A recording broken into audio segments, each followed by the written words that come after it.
this is the all-new, is it all new? I don't know. This is the new Aston Martin V8 Vantage S. And before we go any further, listen to this.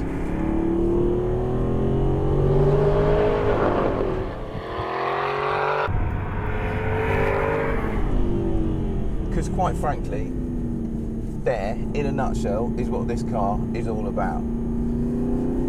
So what do you get in the new Vantage S? You get a slightly tweaked V8 engine, which is very nice. But most importantly of all, you get a 7-speed Graziano gearbox. Unfortunately, it's not a manual. Fortunately, it is a very, very good paddle shift system. You've got a sport button as well, which increases the throttle response and the gear change speed.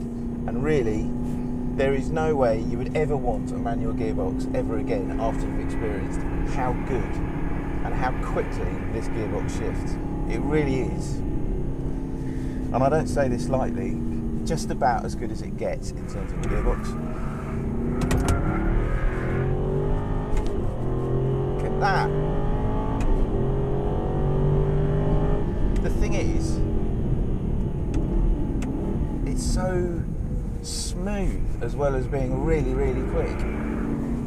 When you're not in sport, you can even actually just put it in D and just drive along like a normal automatic, in which case it just slurs along and it really does feel like a normal auto. But when you put it in sport, you get these really snappy, quick, really funky feeling gear changes, and I love it, I really do. They've also changed the steering on this car.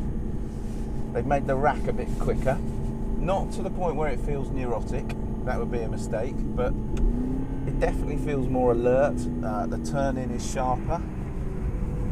Just the steering overall feels better. It always did have very nice feeling.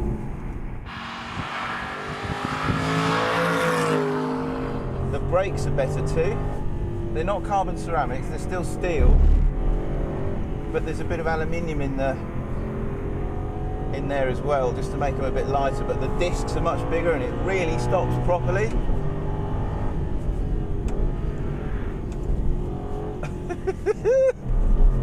This is a proper sports car.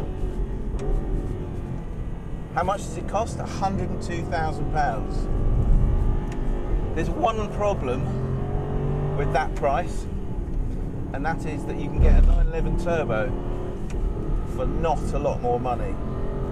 And we all know how good a car a 911 turbo is, but you know what? I think I might have one of these instead of a 911 turbo. Okay, criticisms. There is just a tiny bit of brake fade. That's a little bit disappointing. You can also feel the weight when you really start to lean on it through a quick corner. Lovely feel from the back axle and lovely balance, but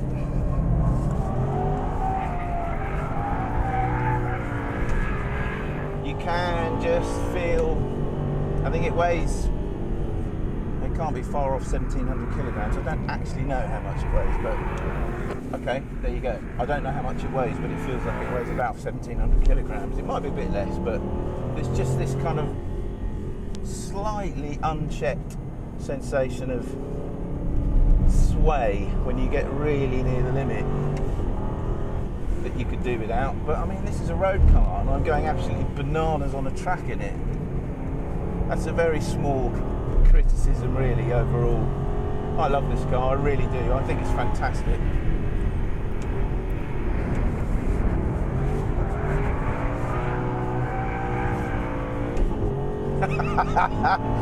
Oh, how can you not love doing that?